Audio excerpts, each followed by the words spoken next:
এই গণঅভ্যুত্থানে একটাই দিক ছিল হাসিনার পতন। একেবারে অভিনব সমন্বয়ক। রাজনীতিতে এই শব্দটা ছিল না। অতীতে যেমন সংস্কার প্রসঙ্গটা সামনে আনা হয়েছে, এখনো নানামুখী ঘটনা রাখা আছে। এবং বিএনপি এবং বিএনপির সঙ্গে যারা আন্দোলন করেছেন তার অধিকাংশ দল, অনেকে মনে করে 31 দফা বিএনপির দফা, এটা আসলে তো তা না। সর্বশেষ 31 দফায় উপনীত হয়েছে সকল রাজনৈতিক আন্দোলনমুখী সংগঠনের সঙ্গে আলোচনার প্রেক্ষিতে।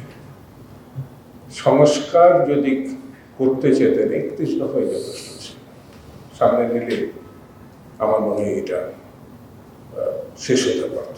আমি বেশি সময় আজকে নিব না, অনেক সময় ইতিমধ্যে আলোচনা হয়েছে। আমাদের বরণ্য 3 জন মানুষ এখানে আছে, তারা বক্তৃতা করবেন।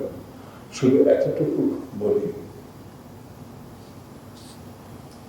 একটি গ্রহণযোগ্য নির্বাচন করতে যদি আমরা ব্যর্থ হই,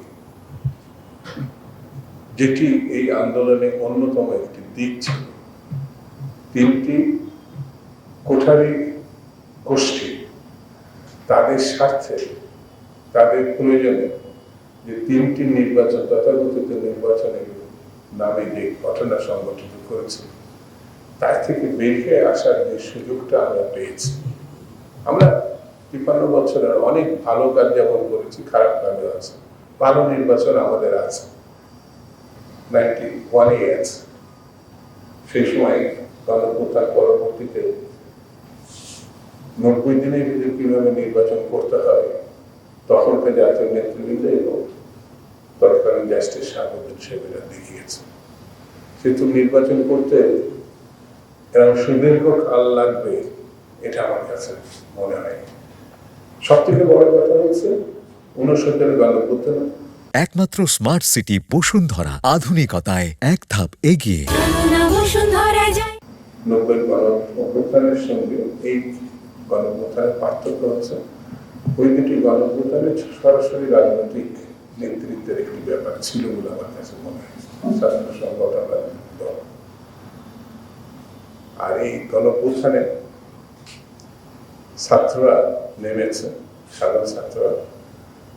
ছাত্র সংগঠনগুলো তাদের ব্যানার এবং পরিচিতি, নেতৃত্ব লুকিয়ে রেখে তাদের সঙ্গে সমবেত হয়েছে। রাজনৈতিক দলগুলো লুকিয়ে তাদের সঙ্গে একসঙ্গে অবস্থান করেছে। অর্থাৎ এই গণঅভ্যুত্থানে একটাই দিক ছিল হাসিনার পতন, কিন্তু রাজনৈতিক যে চরিত্রটা থাকার দরকার ছিল, এটা আমার কাছে মনে হচ্ছে অনুপস্থিত, এবং যার কারণে পরবর্তীতে একটি গোষ্ঠী বলব, একেবারে অভিনব সমন্বয়ক। রাজনীতিতে এই শব্দটা ছিল না। আমি ওইভাবে সংগঠনের সংগঠনে না, ওটা একটা সংগঠনের সমন্বয়। তারা কোনো সংগঠনেরও না, জাস্ট সমন্বয়। গণসমর্থিত সংগঠন না আন্দোলন, এই জন্য মানে ওই সময় একটা সংগঠন নেতৃত্ব দিচ্ছে এমন না, সমন্বয়। একজন এখানে বক্তা বলেছেন সমন্বয়কদের কি ভয়ঙ্কর চরিত্র, সেটি পশ্চিমবঙ্গ ভিত্তিক ছাত্র আন্দোলন পর খুব অল্প সময়ের ভিতরে বলেছেন যে সমন্বয়ক বলে কিছু নাই। এখন সমন্বয়ক এই শব্দটা নাই, এটা তারা নিজেরাই বলেছে।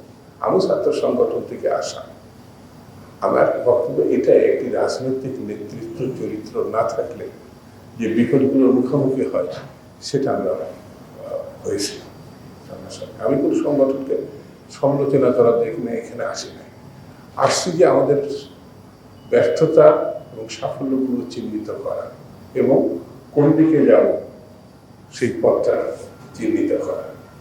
সংসদ নির্বাচন না হলে সামনের দিনগুলোতে সংকট অত্যন্ত দূরে থাকে, আরো মহাবিপদের দিকে আমরা ধাবিত হবো বলে আমাদের বিশ্বাস। সেই জায়গাটায় সকলকে, যেমন গণঅভ্যুত্থানে আমরা নামে বেনামে যেভাবে অংশগ্রহণ করেছে, সেই জায়গাটায় সবাই কাজ করবেন এবং ডক্টর মোহাম্মদ ইউনূসের যে সাফল্যগুলো আছে, তার থেকে বড় সাফল্য হবে একটি ভালো নির্বাচন তিনি যদি করতে পারেন। সেদিকে আমি প্রত্যাশা করি।